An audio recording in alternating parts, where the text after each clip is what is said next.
Hi friends, education makes men and women for the future. It equips students with the skills and expertise, moreover transform as enlightened human beings. It happens through teachers, professors, by the education system of the country. Today we discuss about the education system in India. Indian education system has 4 levels: lower primary, upper primary, high school and higher secondary. Then students pursue their graduation or other courses. United Nations Educational, Scientific and Cultural Organization (UNESCO) defines education as the process of facilitating learning and the acquisition of knowledge, skills, values, beliefs and habits. Karl Marx says, education aims to legitimize and reproduce class inequalities by forming a subservient class and working force. Sociology defines education as social institution through which the society's children are taught basic academics, knowledge, learning skills and cultural norms. Basically, the purpose of education is learning to learn, learning to live and learning to survive.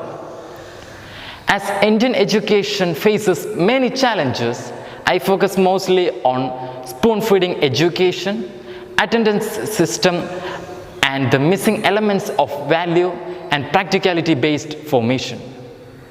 During our school days, we were provided with the textbooks from which we learn by heart for exams. This approach to education is often criticized for several reasons. Just I will give 3 of them. Firstly, it does not promote independent learning or problem-solving skills which are critical for success in life beyond the classroom. Secondly, it can create a dependency on the teacher or instructor where students may not be able to learn effectively without the constant guidance of the teachers. Finally, it can limit creativity and innovation as students are not encouraged to think outside of the box or come up with their own unique solutions to problems. In other words, students are not taught to come out of their comfort zones. Spoon feeding kills curiosity, it kills innovation, it kills inquisitiveness. Even over-dependence on internet can become a form of spoon feeding. While I was pursuing my bachelor's in philosophy, we had only limited access to internet. This forced us to use the library effectively. I'm not saying that we must not use internet. What I am saying is that we must use internet in an optimistic manner where we could reap maximum benefits out of it. Are we not creating passive receivers? Even during the university studies, students still expect the professors to provide all study materials to them. In an extent, it comes to reality. Though the opportunities are given, our students are not trained to make use of them in the college. Most of the college students in India find it very difficult to present a paper, organize a program, to take initiatives and to keep academic discipline. What do you mean by attendance? Is it something valuable? Basically, it works as a force of social discipline and a record of presence. In most of the schools and colleges, a minimum attendance percentage is required for students to be eligible to appear for exams or receive credits. This percentage may vary depending on the institution and the course of study, but it is typically around 75 to 80%. It is important for students to maintain good attendance in order to keep up with their studies, learning from their teachers, and succeed academically. Attendance rules teach students to be responsible and accountable for their actions. They learn to prioritize their education and take ownership of their learning. Participating in regular classes help the students to build relationships with their teachers and peers, creating a sense of belonging in the school or college community. All these serve as the ideal purpose of the attendance system.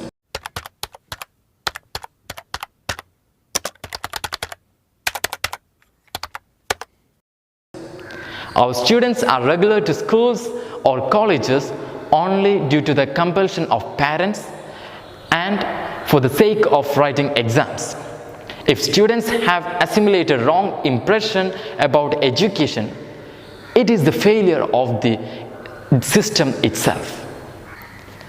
UNICEF gives the data that while Indian economy is growing, it appears that those with college degrees are not benefiting in terms of suitable employment.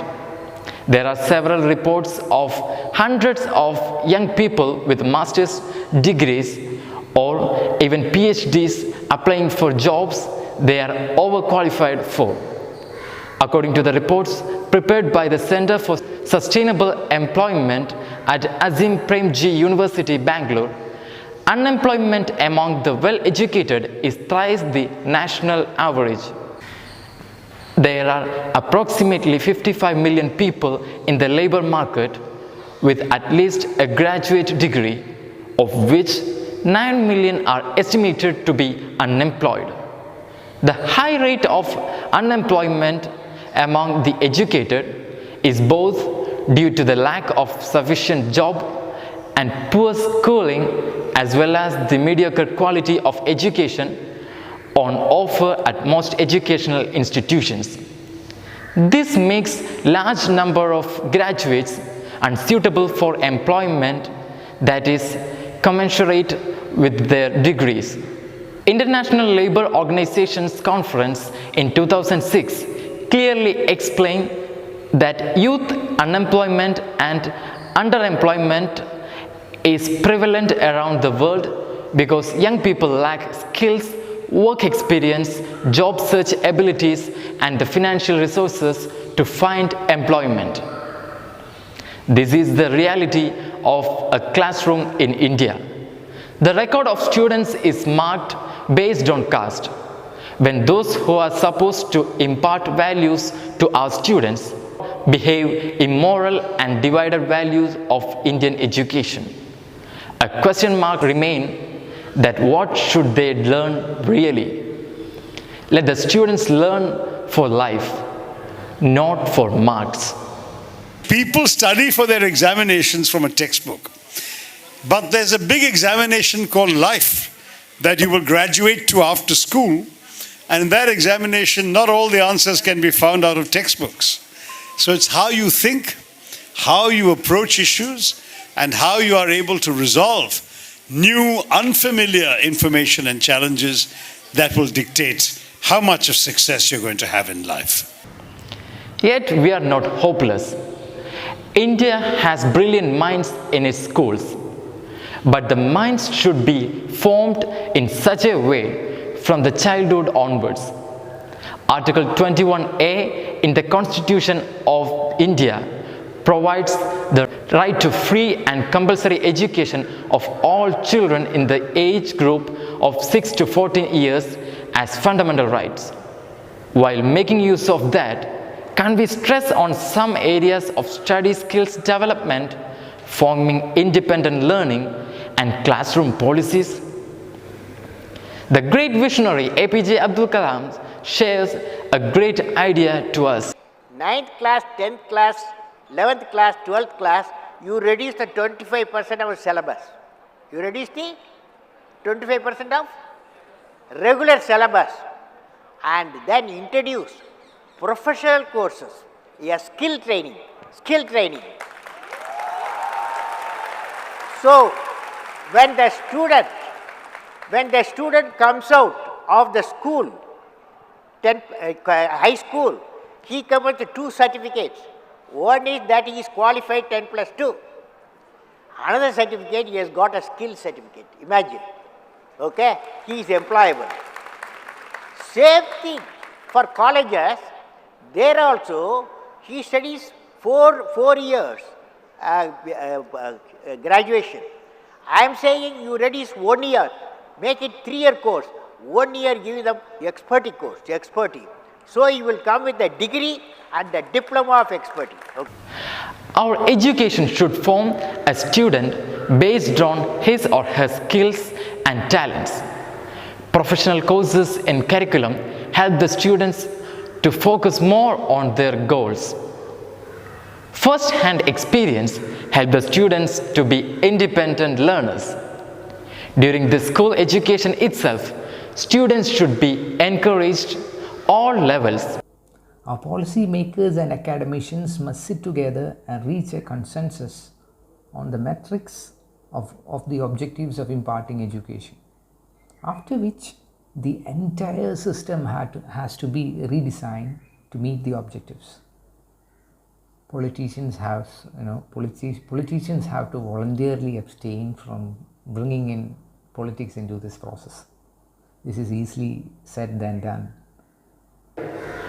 India needs its citizens unique and creative. We can form students responsible of their life and focused on their goals without any external force.